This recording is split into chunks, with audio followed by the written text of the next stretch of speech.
السلام عليكم ورحمة الله وبركاته. ايه الاخبار؟ عاملين ايه؟ يا رب تكونوا بخير. خلينا نبدأ نتكلم عن مساوئ سوق العمل. هل سوق البرمجة خلاص انتهى، ولا في فرص عمل عادي جدا، ولا السوق ده تم احتكاره من شركات معينة قالت لك انا هجيب لك ناس هعلم لك ناس والسلام عليكم، نعمل كونتراكت او تعاقد ما بين شركتين وخد الناس من عندي مثلا؟ هل ده فعلا موجود ولا ايه الدنيا؟ لان انا برضو زيك مش فاهم سوق العمل ايه اللي بيحصل فيه. الشركات اللي لسه فاتحه بتقفل، او الشركات اللي هي الستارت ابس كلها في الوطن العربي مثلا بتقفل. بره مصر برضو كذلك، السوق وحش، الاقتصاد في العالم كله عامه واقع، في الوطن العربي، في اوروبا، في امريكا، في كل حته. ايه اللي بيحصل في سوق العمل؟ يعني احنا عايزين نعرف ايه اللي بيحصل في سوق العمل، او ايه إيه المشاكل الكبيره جدا اللي سوق العمل واقع فيها، مخلي مثلا مفيش فرص عمل. على الرغم مثلا انت لو دخلت على لينكد ان كل يوم هتلاقي في 30 40 فرصه بتنزل، ممكن متكررين، ممكن تلاقي فرص مختلفه، ولكن في فرص بتنزل، في فرص على انديد، على وظف، على ما اعرفش ايه، في كام موقع انت بتبقى متابعهم وانت بتحاول تلاقي فرصه عمل، فبتقعد تقدم في كل المواقع. مع ذلك برضو انت اصلا مش بيترد عليك. يعني ممكن تلاقي شركه واحده وتلاقي صاحبك او فيك خمسه سته انت عامل معاهم كونكشن على لينكد ان، تلاقيه منزل لك بيقول لك انا اصلا مريت بفرصه حلوه قوي وعملت انترنشيب او عملت انترفيو قصدي مع اي اي بوت، يعني وكان اي اي بيسالني بالتسلسل بناء على حسب الاجابات بتاعتي وبناء على حسب الحاجات اللي انا بقولها له وبتاع والكلام ده كله. فبرضه هو ما دخلش انترفيو حقيقي، ما وصلش لان في تيم قعد عمل معاه انترفيو وشاف هو كواليفايد ولا لا، ولا حتى في انترنشيبس. يعني انت حتى لما تيجي تقدم على الانترنشيبس هو مفيش انترنشيبس، ما انت بتدور كتير جدا. يعني أنا تقريبا خلال مرحله الجامعه لما كنت بتيجي تقدم على حاجه زي مايكروسوفت مثلا، كان احنا في اولى وثانيه كان في فعلا، وكنا خلاص بقى انت رحت ذاكرت داتا ستراكشر الجوريزمز وبتاع وما اعرفش ايه، وبدات تجهز نفسك لسوق العمل ويلا بينا السلام عليكم. في سنه ثالثه رابعه لما جينا على سنه ثانيه يعني كان الاي اي بقى الطفره بتاعته جت. تقريبا هي الوظيفه اللي موجوده بقى لها سنتين ثلاثه دلوقتي في مصر تقريبا، او بشكل عام يعني كانت موجود وظيفه للديسابيلتيز او الناس المعاقين. يعني فانا هقطع دراعي واروح اقدم فيها يعني، ولا إيه؟ مش عارف بس الحمد لله يعني ربنا يعافينا. بس دي كانت الفرصه الوحيده اللي موجوده خاصه بمايكروسوفت. انت راجل شاطر وبتذاكر وبتاع وما اعرفش ايه. فخلينا نوقف هنا الكلام عشوائي ونبدا نقسم الفلوج على هيئه هوكس كده، نبدا نتكلم عن كل توبيك في جزئيه معينه عشان برضو ما نمشيش الموضوع عشوائي. خلينا بسم الله نبدا كده. يبقى اول هوك معانا اللي هو مش لاقي شغل وسوق البرمجه خلاص بح، يعني ما فيش فرص فعلا. ناس كتيره جدا موجوده، ناس معاها خبره سنه، ناس معاها خبره سنتين، ناس فعلا اشتغلت في سوق العمل ومش لاقيه وظايف. في طبعا ناس فريلانسنج كانت موجوده وبرضه دي حاولت تلاقي وظايف وما اعرفش ايه، ولكن برضه ايه السوق برضه لحد ما شغال ساعات معاهم. في ناس شاطره طبعا بتجيب عامله تيم وشغاله وكده، ولكن في ناس تانية برضه ايه سوق العمل برضه صعب. بس عادي يعني موضوع الفريلانسنج ده حاجه، واللي احنا بنتكلم في حاجه تانية، بنتكلم في موضوع الشركات وايه. هل سوق البرمجه خلاص مش موجود؟ يعني سوق البرمجه في ناس كتيره ومحتاج ناس لسه، وتقريبا مش هيبطل يبقى موجود. سوق البرمجه هيفضل للابد موجود، وفي وظائف كتيره جدا بسبب الاي اي هتطلع. بس الفكره كلها في سوق البرمجه في مصر هو غريب، يعني هتحس ان هو محتكر، تم احتكار سوق البرمجه زي ما اتكلمنا في الاول من شركات معينه. فبتبدا مثلا منح معينه او حاجات معينه، بتبدا يلا بينا انا اتعاقد معاك فانت تاخد الناس من عندي وخلاص كده. طب في ناس كتير قوي شاطره موجوده في السوق مثلا ما بتعرفش تاخد ريفيرال مثلا، او حد يعمل لها ريكومنديشن في شركه معينه عشان تبدا تنزل تلاقي وظيفه في مجال معين هو متعلمه مثلا او بيذاكره بقاله 3 4 سنين مثلا، وعامل مشاريع ومجهز نفسه خلال الجامعه وبتاع ما اعرفش ايه. فخلينا نسكيب النقطه بتاعت هل سوق البرمجه موجود ولا لا. سوق البرمجه موجود وهيفضل موجود، بس هو بقى اصعب بكتير قوي ان انت تنزل سوق البرمجه او تلاقي فرصه فيه. بقى صعب جدا جدا انك تلاقي فرصه كجونيور بالتحديد. يعني ممكن ميد ليفل شويه او عنده خبره سنه اتنين الى حد ما ممكن يكون يتعرف على حد فممكن يعمل له ريفيرال فالدنيا تمشي معاه شويه. بس كجونيور حتى الريفيرال بالنسبه لك ممكن تكون تنزل انترنشيب ولا حاجه. ودلوقتي بقت الانترنشيبس عباره عن شهرين ثلاثه، بتاخد انترن تعلم من بعض الحاجات بتمشي جي كده، فخلاص هو ده بيكون طبيعه الانترنشيب. فذاكر، مش هقول لك حاجه غير انك تذاكر واستمر واعمل اللي عليك وخلاص وسيب على ربنا. حته بقى هل في فرص هل مفيش، في فرص، ولكن انك تنزل وتاخد هانت جوب او تلاقي وظيفه كويسه وتنزل فيها الموضوع صعب جدا جدا. فذاكر وقدم واتعرف على ناس واعمل. وهنتكلم برضو دلوقتي قدام ازاي تظبط الكونكشنز بتاعتك وازاي تتعرف على ناس، ازاي تظهر المهارات بتاعتك. ايا كان الموضوع صعب ولكن تقدر، يعني يو كان دو ات. استمر. هو محتاج حاليا بقى ايه الموضوع بقى، عارف انت ايه زي هندسه مدني كده اخر فتره اخر 10 15 سنه كده، ايه بيقول لك هندسه مدني ال10 زي ما بيقول يعني لا مؤاخذه يا شباب هندسه مدني ال10 منهم على القهوه، يعني قاعدين كلهم لو دورت عليهم مش عايز اقول لفظ بس يعني هم كلهم قاعدين على القهوه. فاحنا برضو هتبقى نفس الفكره كده، بسبب يعني المجال عامه تقدر تتعلمه من جوه المجال، اذا كنت راجل كمبيوتر ساينس جراديويت، او اذا كنت متخرج من اي جامعه تانية فتقدر تخش المجال زي الجرافيكس، زي الديزايننج، زي الفيديو اديتنج، زي اي تراك، زي السوشيال ميديا ماركتنج، زي اي حاجه تقدر تخش المجال من اي حته. يعني انت هتخش تتعلم طالما الانجليش بتاعك كويس والليفل بتاعك كويس، تقدر تسمع، تقدر تتكلم، تقدر تكوميونيكيت، الدنيا ماشيه معاك تمام، فانت بتقدر تتعلم المجال ده فبتقدر تخش فيه. فمحتاج صبر، محتاج تدور كويس قوي على الوظائف اللي موجوده في الماركت، تعرف تاخد منها ريكويرمنتس او الحاجات الزياده بقى البلس بالنسبه للجونيور. يعني مثلا دلوقتي انت كجونيور نازل سوق عمل، هو مش محتاج دلوقتي ككودر. يعني احنا كنا بنتعلم ازاي تكتب كود، ازاي تطلع كلين كود، ازاي تكتب كود نظيف، ازاي الكود بتاعك ده ما يبقاش في حاجات مثلا مش مفهومه او مش متداخل في بعضه، اللي زي ما بنقول سباكيتي كود، او كود مثلا اول ما تيجي تعمل له سكيلينج بيقع منك. هي كل الحاجات، كل المصطلحات اللي قلتها ديت هي شبه حاجه واحده، ولكن هي مختلفه شويه في التنفيذ بتاعها، ولكن ما بقاش مطلوب منك او تعرف ده. دلوقتي بقى مطلوب منك حاجه اصعب من كده بكتير. ده طبعا بقى بالنسبه لك ده الاساس دلوقتي، انك تكون عارف حاجه زي دي. حاجه بسيطه مش لازم تكون عارفها قوي، بس الاي اي حتى لما تيجي تستخدم اي اي تول زي كلود مثلا، تقول له اكتب لي كود كذا، هو بيطلع لك كلين كود. ممكن تديله حتى السكيلز اللي هو يبدا يكتب كود بناء عليها. او طبعا هنتكلم برضو عن موضوع الاي اي وازاي تتعلم الاي اي، وازاي ده هيساعدك ازاي انك تهانت جوب في الاول. وطبعا ده مش كلام، انا لسه برضو ما لقيتش شغلانه، لسه ما نزلتش شغل. انا حاليا في انترنشيب بس لسه ما نزلتش الشغل، ولكن ده من كلام الناس السينيورز او من الناس اللي شغاله في سوق العمل، بتقول لك اعمل كذا. فانا هشارك معاك تجربتي في الفلوج ده عباره عن الجزئيه دي. يعني ما حدش بيرد عليك وانت شاطر وجاهز لسوق العمل، بس للاسف ما عندكش علاقات. يعني انت ذاكرت، عملت مشاريع، الدنيا معاك تمام، بس للاسف ما فيش ريليشنز او علاقات مع سينيورز او ناس اكبر منك شغالين في شركات. فحاليا بقى مستحيل انك تنزل شركه من غير ريفيرال، او انك تقدر توصل لاي اوفر او جوب اوفر من غير ما حد يعمل لك ريكومنديشن جوه شركه. فده بقى مستحيل جدا. بقالي سنه بقدم على شغل مثلا، كل يوم كل شهر كل فتره بخش ادور على الجوبس اللي موجوده في الماركت واحاول اقدم عليها. فالموضوع صعب جدا انك تخش من غير ما حد يعمل لك ريكومنديشن، لان حتى الناس الشاطره، يعني هو السوق دلوقتي بقى ليميتد قوي. التيم بيبقى مكون مثلا 3 4 افراد، طبعا مش الشركات كلها، بعض الشركات يعني في تيم مثلا مكون من 3 4 افراد، هو ميد ليفل سينيور مثلا، وكلهم شغالين بكلود او بالاي اي. فبالتالي الدور بتاع الجونيور بقى قليل قوي، او بقى قد كده، بقى مقزم يعني شويه. فانك تلاقي شغل دلوقتي او ان حد يعمل لك ريفيرال، ده اهم حاجه احنا متارجتينها. فنسبه كبيره مننا مثلا بتروح تدور، واحنا في الجامعه بنذاكر داتا ستراكشر والجوريزمز، بتشوف شويه سيستم ديزاين، او بتعرف مثلا ريكويرمنتس بتاعه الانترفيوز او بتاعه الانترنشيبس بتاعه الشركات الكبيره زي انفيديا، مايكروسوفت، جوجل. فده بيبقى التارجت بتاعنا معظمنا يعني، واحنا ديفلوبرز بنحاول نروح نتارجت حاجه زي دي ونركز عليها. يعني ايه الريكويرمنتس وايه الليفلز وايه اللي ما اعرفش ايه، والدنيا بتمشي ازاي هناك وكده. وفي الاخر يعني الاي اي طلع يعني صدمنا كلنا. فخلينا نكمل. طيب حته الداتا ستراكشر والجوريزمز اتعلمت سيستم ديزاين مثلا، او عرفت المشروع بتاعك بيمشي ازاي، ودي حاجه مهمه جدا برضه هنتكلم عنها. الانجليزي بتاعك تمام، فخلاص يلا بينا نروح ندور على انترنشيبس. بدات تقدم على انترن في كل الجوب اوفرز اللي موجوده، شركات ما اعرفش. فما فيش اصلا، في معظم الشركات ما بتبصش على السيفيات، معظم الشركات السي في بتاعك اصلا مش بيعدي منها، بيبقى حاطين اي تي اس اي اي، حتى لو انت عامله يعني مناسب جدا برضه ساعات ما بيعديش، او مش ساعات، دايما ما بيعديش يعني عادي. فانت دلوقتي جهزت نفسك للانترفيو وجهزت كل حاجه وذاكرت، وفي نفس الوقت طلع بقى فجاه ان احنا على جيلنا احنا واحنا في ثالثه جامعه رابعه جامعه كده كان بدايه طفره الاي اي قوي في السوق. فانت بقيت تروح تقدم على انترنشيبس، لسه عايز تتعلم حاجه بتاع. فبقى الموضوع صعب جدا انك حتى تنزل انترنشيب من غير ريكومنديشن او حد عارفك هياخدك ينزلك واسطه يعني بمعنى صح، او زي ما بنقول في مصر. فانت دلوقتي كل الانترنشيبس في الشركات الكبيره وقفت، فما فيش شركات بتعمل انترن، والناس اللي عندها خبره حتى بدا يتعمل لها فايرنج من الشركات. فسوق الجونيور اللي احنا فيه، اللي هو انا وانت والناس اللي عندها خبره سنه واتنين، بقى يعني صعب جدا.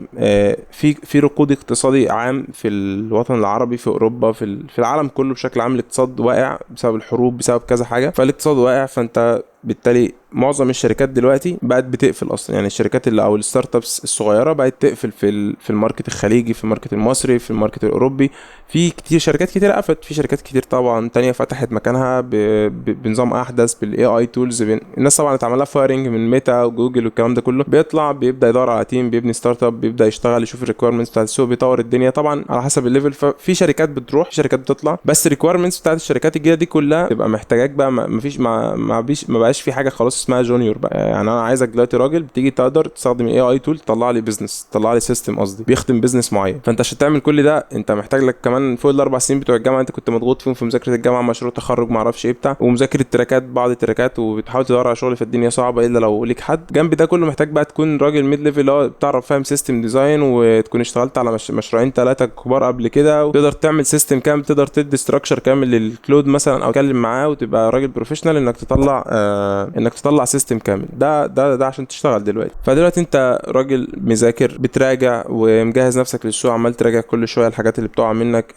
انت كده مش مستسلم وبتذاكر. في ناس تانية اصلا في الماركت بتاعنا سابت الشغل خالص، اللي راح يشتغل في سوبر ماركت، اللي راح يشتغل في كول سنتر، اللي راح يشتغل في حاجات تانية كتيره بسبب قله الوظائف في السوق، او خلاص بقى هو زهق جاب اخره. فمفيش فعلا، هو السوق دلوقتي بقت يعني اللي عشان تشتغل فيه محتاج ناس مثابره جدا، وناس بتذاكر دايما، وناس مركزه قوي، وناس بص هي حياتها كلها بتحاول تركز ان هي تفيت الريكويرمنتس بتاعت السوق دلوقتي علشان تقدر تنزل السوق فعلا. ولان السوق صعب جدا، حتى زي ما قلت لك على الناس اللي عندها خبره سنه واتنين، اللي هو انت اصلا دلوقتي عشان توصل لهم بقى حتى مش عارف تاخد الفرصه دي. انت بتضطر تشتغل مع نفسك على بروجكت فريلانسنج، او بتبدا تشتغل على تروح تشوف بزنس نيدز في الماركت مثلا، ويب سايت، ناس عايزه ويب سايت معين، ناس عايزه سيستم معين، بتبدا تفكر فيه، بتبدا تعلم الحاجات اصلا برضو. مثلا انت كنت باك اند، كنت فرونت اند، كنت يو اي يو اكس، ايا كان الديفلوبمنت فيلد اللي انت كنت فيه، كنت مختار حاجه معينه. مثلا في ناس فول ستاك وبتبقى مركز على حاجه معينه بس ايه، فمش شامل بكل حاجه انك تقدر تطلع سيستم كامل لوحدك. فبتبدا بقى تخش تتعمق وتدور وتعمل لحد ما تطلع سيستم كامل، تبدا تشتغل في موضوع الفريلانسنج شويه بقى الموضوع صعب بمعنى اصح. فدلوقتي لينكد ان مثلا، هل هو عليه وظايف اوفرز؟ عليه. مثلا ممكن تلاقي 50 اوفر في كل اسبوع، مثلا بينزل 50 اوفر كشغل كانترنشيبس ما اعرفش ايه. وده بيبقى طبعا معظمهم فيك بجد، معظمهم فيك. انا قدمت فيه كتير، انا بقالي سنه بقدم في كل الحاجات دي، مفيش اوفرز، مفيش اي جوب اوفرز موجوده، مفيش حاجه حقيقيه حد بيرد عليك. هو عباره عن ميل او سيستم جاهز بياخد البوست بتاعك او اللي انت بتبقى الميل اللي انت بعته لهم، بيرد عليه بستاتيك كومنت او حاجه ويبعته لك تاني، او اللي هو حاجه بالاي اي معمول اي اوتوميشن بيرد عليك على طول يعني. فانت بتقعد تقدم كتير برضو، لا بتلاقي انترنشيب ولا بتلاقي حتى طبعا بتكلم انترنشيب نظيفه. يعني انت تروح تقعد في مكان تلاقي فيه راجل سينيور بيعلمك حاجه، مش انترنشيب بتروح تلاقي 5-6 شباب لسه متخرجين، لا مؤاخذه يعني مش عايز اقول لفظ تاني، بيلعبوا مع بعض يعني، وبيقول لك تعالى نعمل لك انترنشيب وبتاع. ده لا هتستفاد حاجه، هو اصلا مش عارف حاجه، هو لامم نفسه بالعافيه، والسوق منيل بيل على دماغه، ومش عارف حتى يعني ايه اي اصلا، وبيستخدمه على المتصفح زيه بالظبط في الاخر يعني، ومعهوش اي اكسس على اي اي تولز. فالدنيا ايه معاك عكه، فما تجيش انت توقع اكتر يعني. فالناس اللي بتعمل كده بلاش يعني، تروح تعمل لي انترنشيب او تفتح لي شركه مثلا، والسلام عليكم يلا انا فتحت شركه يا رجاله تعالوا هعمل لكم انترنشيب عندي ايه، نجيب 100 واحد نعلمهم، ونجيب 100 واحد برضو يعلموهم برضو عشوائيا، برضو هو بيدور على 100 واحد عشوائي. يلا رجاله انتوا اتخرجتوا شطار، تعالوا ادينوا للناس اللي في الجامعه ديت او الناس اللي متخرجين زيكم دولت، ادوهم انترنشيب، حضر شويه حبشتكنات. رغم انت ممكن مع نفسك مع كلود مع اي اي بتتكلم معاه تقول له انا عايز اعمل كذا كذا كذا، وتبدا تدي لنفسك انترنشيب، تختار بروجكت معين تبدا تنزل بيه الماركت فعلا، تشوف دكتور اسنان، تشوف عيادات طب بشري، ايا كان، اونلاين ستورز مثلا، ماركت بتاع هدوم مثلا، ايا يكن الفيلد اللي هتختاره، وتروح تعمل فيه بروجكت وتتكلم مع كلود وتفهم منه، تعمل مشروع حقيقي وتبدا تطلع بيه للسوق احسن من 100 انترنشيب زي الانترنشيبس العبيطه اللي احنا بنتكلم عليها دي. الا طبعا لو لقيت بقى انترنشيب حاجه زي نون، حاجه زي فاليو، حاجه زي فاليو يعني، او فودافون اتصالات، الحاجات دي كلها طبعا في مصر هنا في دوت نت، جافا. الانترنشيبس دي كانت دي بس اللي موجوده يعني، الكور بتاع الانترنشيبس بتاع الحاجات دي بتاع الشركات الكبيره يعني بيحتاج جافا دوت نت بس، ما فيش بقى نود جي اس، ما فيش الحاجات التانية ديت مش موجوده قوي في الشركات دي يعني، او الشركات اللي عندها سيستم كبير بيعتمد على ترانزاكشن عالي والكلام ده كله. فدلوقتي الناس اللي مفكره نفسها بتتعلم اساسيات، بتروح تتعلم مجال معين، خلاص كده انا تمام هخش الماركت هلاقي شغل، ما فيش منه الكلام ده دلوقتي. فحاليا معظم المهندسين السينيورز اللي هم تمام، مثلا باشمهندس محمد حماد، دكتور مصطفى سعد، الناس الكبيره، هو دلوقتي بيقول لك المجال محتاج الناس المثابره. يعني انت دلوقتي محتاج تبقى جمل اتعود تبقى جمل علشان تقدر تمشي في الماركت وتمشي في السوق ده تجيب اخره بمعنى صح، تفضل تبقى قادر تذاكر لفتره كبيره جدا وانت معكش فلوس في جيبك، وضغط من اهلك وضغط من الدنيا كلها، وانت اصلا هتفرقع فخلاص يلا بينا ننزل كول سنتر بقى فاهم؟ مفيش وظايف، مفيش شغل، مفيش مقابل مادي لو بسيط حتى تقدر تهندل بيه نفسك، تعايش بيه نفسك فتره. مفيش فعلا. لو تنزل كول سنتر، طبعا نزلت كول سنتر هتشتغل 5-6 ايام في الاسبوع 9 ساعات، فانت بتروح بتروح بتقوم من النوم تروح تاني الشغل، فجي اليوم ما مستحيله يعني، مش هتعرف تذاكر حاجه، مش هتعرف تنزل ماركت، مش هتعرف تنزل ماركت خالص، لان الماركت بيصعب كل يوم عن يوم، كل يوم بمعنى كل يوم. يعني انا دلوقتي صحيت الصبح والله في لسه انثروبيك لسه منزلين حاجه جديده، امبارح مش عارف منزلين ايه تبع الجرافيكس، مش عارف اول امبارح منزلين ايه تبع اليو اي، مش عارف النهارده. هو كل يوم في فيتشر جديده بتنزل لازم تتعلمها تستخدمها. انت راجل ما معكش اصلا اشتراكات، فانت لازم تدور على حاجه وتتعلم وتفهم عشان لو جات لك فرصه تقدر تمسك فيها. هو الموضوع ماشي كده، الموضوع مستحيل تنزل من غير ما تكون فاهم الحاجات دي، لان هو الماركت كله دلوقتي بقى ديبند على الحاجات دي. طبعا زي ما قلت لك في شركات تانية بتشغلها لسه على الستايل القديم، بس برضه بتستخدم الاي اي ايجنتس في انها تكتب لك كود والكلام ده كله، بس ماشيه بالنظام القديم لسه الشركات الكبيره. فدلوقتي احنا كنا متارجتين ايه مثلا؟ المذاكره مش كافيه لوحدها، انك تهتم ببناء علاقات، ترجع تظبط شكل السي في بتاعك وتعرف الناس عليك، تهتم بلينكد ان، تعمل كونتنت. فدلوقتي المذاكره ما بقتش كافيه لوحدها فعلا، فانت لازم تبدا تعمل لنفسك تسويق، تسوق لنفسك، تكلم عن نفسك على تيك توك، على انستجرام، على يوتيوب، على فيسبوك، على اي منصات، تبدا تماركت لنفسك ان انا والله انا راجل موجود ومذاكر 1 2 3 4 5 مثلا هقول ان انا راجل باك اند نود جي اس ديفلوبر، فهبدا اهتم بلينكد ان، اي حاجه بتعلمها كل يوم مثلا، او ليا مثلا في الاسبوع 10 بوستات هنزلهم على لينكد ان في شويه حاجات معينه بقابلها، لو لقيت في توبيك انا حاسس انه ينفع ينزل لينكد ان بوست باخده اروح على كلود اتناقش معاه وابدا افهم الدنيا منه واتعلم منه، ابدا اكتب لكلود سكريبت بسيط كده، اقول له شرح للموضوع واديني سكريبت جاهز على هيئه، بس انا عايزه بلغتي انا اللي انا كتبتها لك، ما تقدلش فيه بلغه اي اي، بس طلع البتاع كده نظمه ونسقه بشكل بسيط، وخلي برده كلود يديك البوست في الاخر بشكل منظم وبسيط، وخده وحطه ايه على لينكد ان. بس طبعا تكون كاتبه بطريقتك وتكون فاهمه كويس قوي، عشان على الاقل انت بتشاركه تكون خدت منه خبره حقيقيه. زي ما قلت لك برده انستجرام، تيك توك، الحاجات دي فعلا بتوصل وفي ناس بتشوفها كتير، ممكن يتعمل لك ريفيرال منها، ممكن حد يشوف في يوتيوب فيديو ليك مثلا بتشرح حاجه معينه، او دخل مثلا على لينكد ان عندك شاف ان عندك شانل يوتيوب فدخل عليها. بص الحاجات دي كلها حاليا هي العوامل الاساسيه، مش المساعده، هي الاساسيه دلوقتي انك تنزل انترنشيب لو ما انت دلوقتي ما عندكش معارف، فعشان توصل لازم تسبونسر نفسك او تعرض نفسك او توري نفسك للناس. فزي ما قلت لك مثلا انا بدات اول حاجه بداتها مثلا بدات اخش على اليوتيوب، عملت من سنه كده صورت فيديوهات لداتابيز، شرح داتابيز وشويه حاجات خاصه وريكومنديشن مثلا ازاي تذاكر داتابيز مين ما اعرفش. بدات دلوقتي مثلا اشرح المشاريع اللي انا اشتغلتها، اعمل لها السيستم ديزاين بتاع المشروع بشكل عام.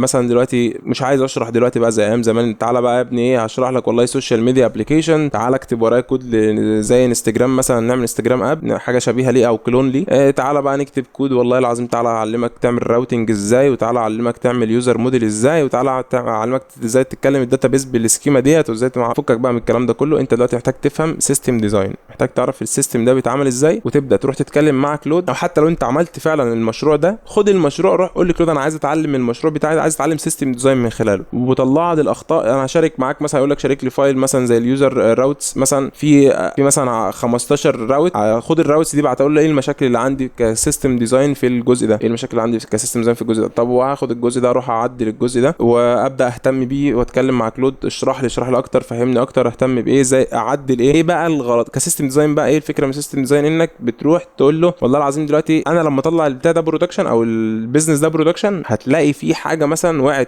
منك لو انت جونيور، هتروح تعمل لوجن وريجستريشن طبيعي جدا، لما تروح تعمل ريجستر تروح تاخد الاكونت واليوزر نيم تروح تعمل بقى ايه لوجن في البيج الثانيه. لا ده مثلا ده خطا مثلا كسيستم ديزاين، ده خطا ان انت دلوقتي اليوزر هيكره الموقع بتاعك، ان انا كل مره لازم اجي اعمل ريجستر، عندك كل يوزر جديد يخش يعمل ريجستر لازم يطلع يخش على البيج اللوجن ويبعت يوزر نيم وباسورد بشكل تاني، او مثلا انك تخلي اليوزر نيم والباسورد بتوعك ان هو لازم يسجل مثلا بالجيميل بس، او لازم يسجل باليوزر نيم بس. لا انا ممكن اديله ان انا لو اديله اليوزر نيم او الجيميل والباسورد بتاعه ينفع يدخل، او اصلا هو مجرد ما يعمل ريجستر تحوله تعمله فورورد بيج مثلا بالكوكيز تخليه يعمل لوجن على طول، بدل ما تروح تبعت بقى من الريجستر تطلعه قصدي على هوم بيج ثاني وتخليه يعمل لوجن. لا انا هبعت له مع الكوكيز بتاعتك، هبعت له مثلا توكن، اقول له التوكن ده خد الاكسس توكن ده سجل بيه على طول، اعمل له ايه فورورد للوجن بيج ودخله على طول ايه على الويب سايت بتاعنا. فده سيستم ديزاين، ده فكره سيستم، ده يعني ايه سيستم ديزاين، فاهم قصدي؟ وهكذا بقى كل الفيتشرز لو اتكلمت معاه هتلاقي مثلا يقول لك والله مثلا حاجه زي ايه مثلا زي الريفرش توكن والحاجات دي مثلا. دلوقتي السيشن بتاعت اليوزر مثلا هتبقى لمده 10 ايام، حاجه سكيورتي وايز مثلا ان احنا كل 10 ايام هنغير اكسس ريفرش توكن مثلا، ونديله اكسس توكن مثلا لمده الاكسس توكن بتاعك ده بيتغير كل 15 دقيقه. كل 15 دقيقه بيديك اكسس توكن جديد عشان تفضل السيشن بتاعتك شغاله تفضل لمده 10 ايام. بعد ال 10 ايام بيطلع. فده مثلا سيستم ديزاين لذيذ وسكيورتي وامن تمام. بس في مشكله ان انت كل شويه بعد 10 ايام هتعمل لوج اوت من البيج بتاعتك وتطلع بره، تحتاج تخش تعمل تسجيل دخول تاني عشان تاخد 10 ايام جداد. دي مشكله محتاج نحلها. طب روح مثلا سرش على والله ده فيسبوك ازاي عملت النظام ده، او جوجل او المواقع الكبيره او انستجرام، الحاجات الشركات الكبيره ازاي بتحل المشكله دي. افهم سيستم ديزاين. فهمت سيستم ديزاين، روح بقى ازاي اطبق عندي. وكل ده مش شرط ان انت تكون بكود او انت كودر تاخد البتاع بتدور على فكره الكودنج بتاعت، لا انت بتفهم سيستم ديزاين، يعني السيستم من بره شغال ازاي. انا دلوقتي لو رحت قلت لكلود والله العظيم قول لي الفيسبوك شغال ازاي كسيشن لليوزر، يعني ازاي اليوزر بتاعت السيشن بتاعته تفضل موجوده دايما كده. يعني انا بخش مثلا السنه دي لو رجعت للبي سي بتاع السنه الجايه ودخلت على الفيسبوك هلاقي الفيسبوك بتاعي بيفتح ومن نفس الموقع اللي انا كنت مسجل فيه عادي وعامل سيف لوجن. فهو دلوقتي بقى عندك ايه ريفرش توكن للريفرش توكن. ما بتعمل ريفرش توكن ثانيه او على مثلا لمده مثلا 300 يوم على مده 100 يوم وبتتجدد برضو، بعمل لها ريفرش توكن ثالثه. فاهم في شويه سكيورتي وايز كده وفي شويه حاجات بنعرف من خلالها ان اليوزر ده دخل عندي مثلا بقاله قد ايه ما دخلش. طبعا بتقعد تعمل تشيكنج على الحاجات دي كلها. فبتفهم سيستم ديزاين مثلا بتاع الفيسبوك بتاع الحاجات، تبدا تخش تطبقها عندك. بتقول لكلود والله انا عايز اعمل كذا كذا كذا في المشروع بتاعي، وتدي له الكود بتاعك القديم عدل لي الكود ده وقول لي الاجزاء اللي انت عدلتها عشان اذاكرها وافهمها كويس. فده سيستم ديزاين، ده بتتعلم منه سيستم ديزاين. ده طبعا ثرو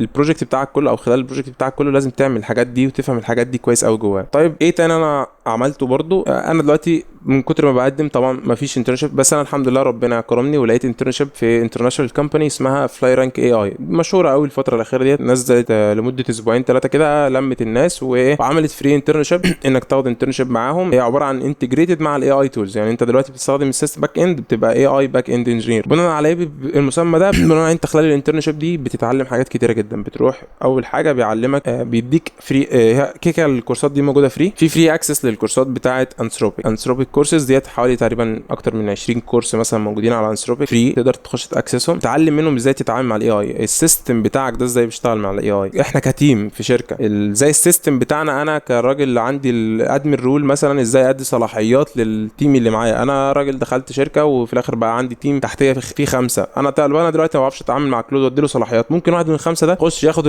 هو معاه نفس الرول بتاعي، انا اديته الرول بتاعي بالغلط، دخل عدل حاجه وعمل سبمشن عليها، فالكلود جراح داخل معدل في البروجكت مبوظ البروجكت خالص. فانت لازم بقى تفهم ازاي تتعامل مع كلود، ازاي الكلود ده بيشتغل على السيستم، ازاي يعني ايه كلود، يعني ايه هوكس، يعني ايه قصدي يعني ايه سكيلز، يعني ايه الكلام ده كله. تفهم من خلاله حاجات كتير كده بجد. الكورسات دي انا كنت متارجتها قوي ان انا اذاكرها مثلا من شهر 3 4 لحد دلوقتي. مثلا عمال اذاكر مثلا في دوكر، كوبرنيتس، كاشنج، مايكرو سيرفيس، عمال اذاكر في توبكس ادفانسد شويه ومكسل اذاكرهم. فلما دخلت الانترنشيب، فانت في الانترنشيب اول حاجه احنا نذاكرها في اول اسبوع في الانترنشيب، خدنا ان احنا نذاكر الجزئيه دي. تهتم بجزئيه انك ازاي تستخدم الاي اي تولز، ازاي لازم تتعلم كورسات انثروبيك دي كلها وتاخد الشهادات بتاعتها. بس يقول لي كل فيلد طبعا في كورسات معينه هم متارجتينها. مثلا انا باك اند عندي 10 كورسات اساسيين، وعندك حاجه اسمها الاي اي فلوينسي، دي ازاي تستخدم الاي اي بشكل عام بعيد عن تراك الباك اند. انت بتتعلم ده وبتتعلم الكورسات دي. الراجل فرونت اند، الراجل الماشين ليرنينج، الراجل ما اعرفش ايه، كل واحد ليه في الانترنشيب ليه شويه كورسز معينه بيخش يذاكرها. برضه ممكن ابقى اشارك معاك لو انت راجل باك اند، ممكن اشارك معاك ايه الكورسات اللي انا بذاكرها. ولو دخلت عندي على لينكد ان برضه هسيب لك اللينكد ان بتاعي في الوصف الفيديو، ممكن تخش تلاقيني ايه انا خدت منهم دلوقتي تقريبا 5 6 شهادات، نزلت منهم 4 بوست ولسه هشارك التانيين بقى لما اخلص ال10 كورسات. هبدا اشارك البوست كامل فيه الكورسات كلها انا ذاكرتها. ودي برضو من ضمن الحاجات الجميله اللي لما تتعلم حاجه تبدا تشاركها مع الناس على لينكد ان. وبرضو من ضمن الحاجات التانيه اللي انا بدات اركز عليها عشان احل مشكله ان انا مش لاقي شغل دي، انا بدات اخش في ان انا ابقى فول ستاك واعمل مشروع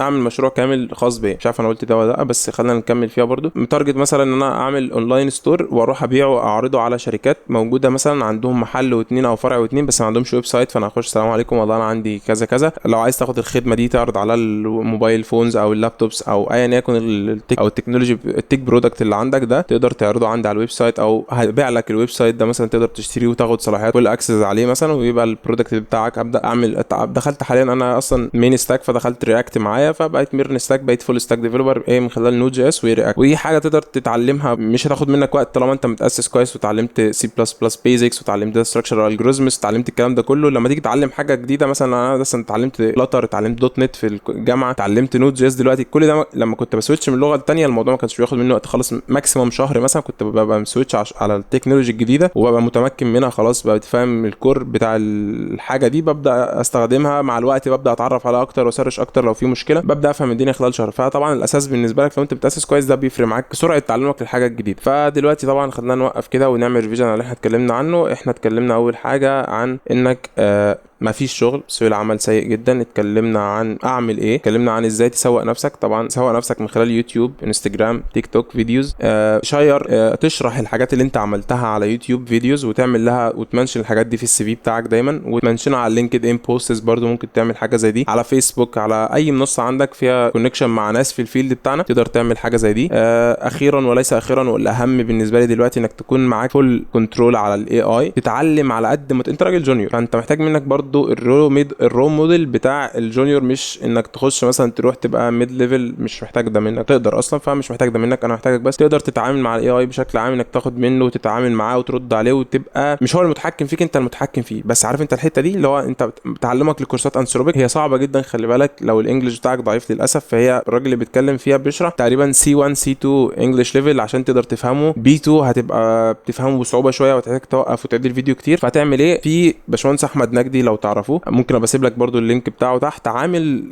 دوكس او مدونه من اشهر المدونات في الكون كله، في العالم كله حاليا تقريبا متصنفه رابع او خامس مدونه في تعلم كلود اي اي، دي قويه جدا. شرح المدونه دلوقتي بقت بتدعم لغه عربيه، لغه انجليزيه، ويفضل طبعا لو انت الانجليش بتاعك ضعيف لازم تطور الانجليش بتاعك عشان على الاقل listening وسبيكينج، علشان تبقى قادر تتعامل مع الفيلد دلوقتي، لان الفيلد دلوقتي بقى هو عباره عن برومبت انجينيرنج، انك تكتب برومبت للاي اي تولز، والاي اي تولز بترد عليك باللي انت عايزه، فهو عباره عن بتتكلم معاه انجلش هو بيرد عليك. هتقول لي اصل انا هكتب له عربي واخليه يترجم لي، برضه هتلاقي في حاجه بتقع منك وفي حاجات فيها مشاكل معاك، فمش هتقدر تتطور. كوميونيكيشن سكيلز مهمه جدا جدا جدا، ان يكون عندك كوميونيكيشن سكيلز قويه، خصوصا في الماركت بتاعنا بتاع الديفلوبمنت، انت راجل بتتعامل مع بيزنس، ولما بتكبر في السوق بعدين انت بيطلب منك تروح السلام عليكم، بيجي معاك راجل يقعد معاك بتاع بيزنس، انا عندي والله بيزنس كذا كذا كذا، عايز اعمل له برودكت كذا كذا كذا، فانت بتاخد ريكويرمنت، ممكن طبعا يكون اجنبي ممكن يكون عربي، بس الريكويرمنتس احنا الساينس دلوقتي او العلم كله دلوقتي مبني على الانجليش، ما ينفعش تكون ضعيف في الانجليش باي شكل ايا كان. لو انت في الفيلد بتاعنا ما ينفعش تكون ضعيف انجليش نهائيا، لازم تكون بتقدر تكتب كويس، لازم تكون بتقدر تقرا كويس، لازم تكون بتقدر تسمع كويس، تتكلم كويس، listening speaking writing، الحاجات دي مهمه مهمه مهمه مهمه جدا بالنسبه لك، ما ينفعش تتخطى اي جزئيه فيهم. لو تقدر كمان تحضر الايلتس وتاخدها كشهاده بلس معاك كده، او تقدر تحضر لها بس انك تخش تدور على فيديوز على مواقع فري خالص موجوده على اليوتيوب طبعا، تظبط الاكسنت بتاعتك، حاجه بسيطه مش لازم تكون نيتيف سبيكر يعني، لا هي حاجه بسيطه جدا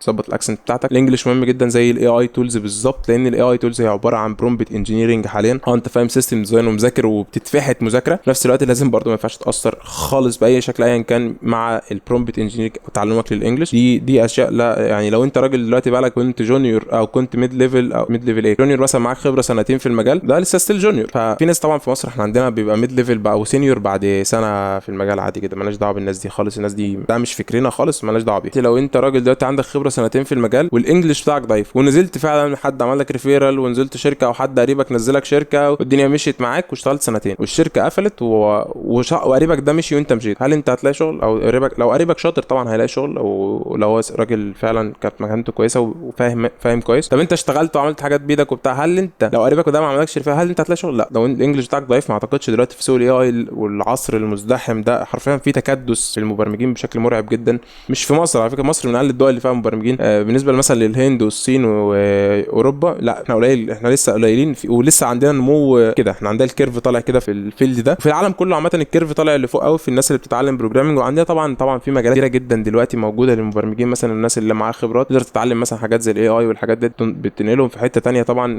الماشين ليرنينج والحاجات دي كلها فيلدز موجوده وجديده ومحتاجه ناس كتيره برضو، ومش هتتملي دي بقى لان هي مش سهله، مش سهل كل مثلا الناس تخش فيها، يعني لازم تكون شاطر قوي وبتذاكر كتير قوي عشان تخش فيها، مش هتقدر تخش مثلا لو ذاكر سلام عليكم انا ذاكرت مثلا ساعتين يلا بينا نعمل ويب سايت بكلود، عارف انت الناس اللي تقول لك ايه لا انا مش محتاج اتعلم برمجه فانا هخش اي اي ايجنت واعمل منه بزنس تولز او بزنس برودكت واروح ابيعه، لا مفيش منه الكلام ده. السيستم دي الكبيره او بقى جزئيه الاي اي والماشين ليرنينج والحاجات دي كلها ما فيهاش منه خالص، ده لازم تذاكر، لازم تبذل مجهود، لازم تطلع برودكت وتطلع منتج كويس قوي، تكون شاطر كويس كمان جدا، شاطر كمان جدا في الموضوع اللي انت اتعلمته ده. وبس كده ان شاء الله الله يعني 27 دقيقة وفي 7 دقايق قبل كده، فده هيتمنتج وينزل ان شاء الله. وده اول فلوج لينا ان شاء الله، هحاول اخليه اقل من 15 دقيقة لان الوقت ده كده كتير جدا محدش هيسمعه غالبا.